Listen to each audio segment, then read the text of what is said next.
As promised, class, we have a bonus chapter to go along with the 7 C's of leadership. And the C I'm talking about is cash.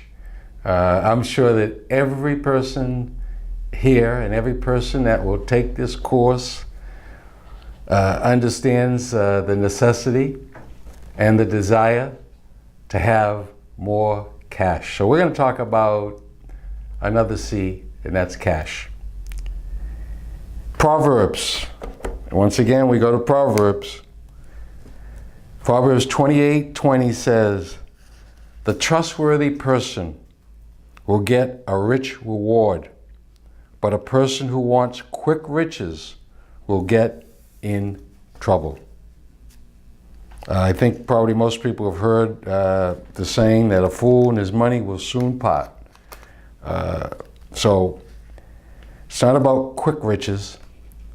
It's about more importantly, what we do with our resources.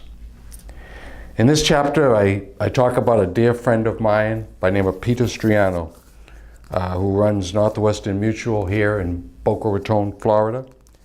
He's an incredible man with an incredible story. His story is in this chapter on cash. And he has been more than a friend. I can't tell you how much I love this man. So I want you to read about him. Jesus had a lot to say about money. In fact, when you look at the Bible, there are so many, and I should have probably looked up how many, and I will for the future reference, how many references there are in the Bible to money. They're numerous. As I said, Jesus had a lot to say about money and material wealth. Here are just a few key points from his teachings on cash. Don't get too comfortable with material wealth. That's in Matthew 6:19. Matthew 6:24 says, "Don't put material things before God." Third, put God first and your material needs will be met. Let me repeat that. Put God first and your material needs will be met. That's Matthew 6:33. Matthew 5:42 says, "Give generously." And then Mark 12:14, some people may not agree with this. It says, "Fulfill your financial obligations, even taxes."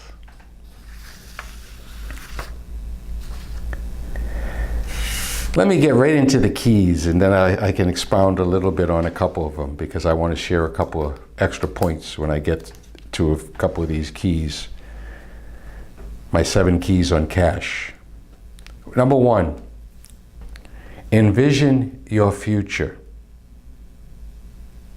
You got to know where you want to go, and you want to know how you're going to get there. You have to have a plan, and then you got to work your plan. Otherwise, you're not going to be able to accomplish your goals. I could never run an effective practice if I didn't have a practice plan. 2, assess your assets. Assess your assets. Little tongue twister there. Think about what you have, and don't dwell on what you don't have. Take a personal inventory of your financial and life skills. Create a balance sheet for your life. 3, make a budget. You've heard it, and it's true. Most Americans live paycheck to paycheck. Even those working 2 and 3 jobs, like my mom did. 4, chip away at your debt. I had a saying, among many sayings for my players, and I would tell them that every day is game day. Well, every day we live is game day as it relates to our cash, our resources, our debts. Chip away at your debt. Do it one day at a time, 1 week at a time, 1 month at a time, 1 year at a time. 5, save as you go. And even more importantly, or as importantly, teach your children how to save as they go. From the day you start giving your kids an allowance, teach them how to take care of that cash. Northwestern has a program. They call it a piggy bank. They've got like 4 banks. You could do this with 4 coffee cups, 4 coffee cans, 4 jars, whatever. So every time you give your youngster $1, give them 4 quarters. Tell them to take one of those quarters and put it in the jar that's marked money to spend, so that when they want to buy that basketball or the pair of sneakers or the bike, they go to the money that they saved to spend. Second jar, put on that jar money to save, so they can put a quarter, their second quarter, in the money to save jar. Third jar, even at a very young age, teach them that, they want to invest. So third jar is their investment jar. Third quarter goes in there. And then the fourth, which I think is probably the most important, and that would be the money to give. And that nothing makes a youngster or an older person feel great about life and great about the blessings that they have when they can give somebody less fortunate something. So we got that fourth jar, which is money to give. Could be to the Salvation Army, it could be to the homeless shelter, or the soup kitchen, or whatever charity that you want to give to. So save as you go and teach your kids how to save.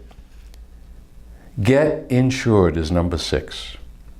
In the Old Testament, there wasn't insurance like we have today. But God instructed his people on how to have a backup plan for tough times. Joseph used this principle to save Egypt. You can read that in Genesis 41. Today, we need to make sure we've got life insurance, health insurance, home insurance if we have a home, disability insurance, long-term care insurance. You need a lot of insurance. And obviously all the insurances that you need cost money. That's why you got to save.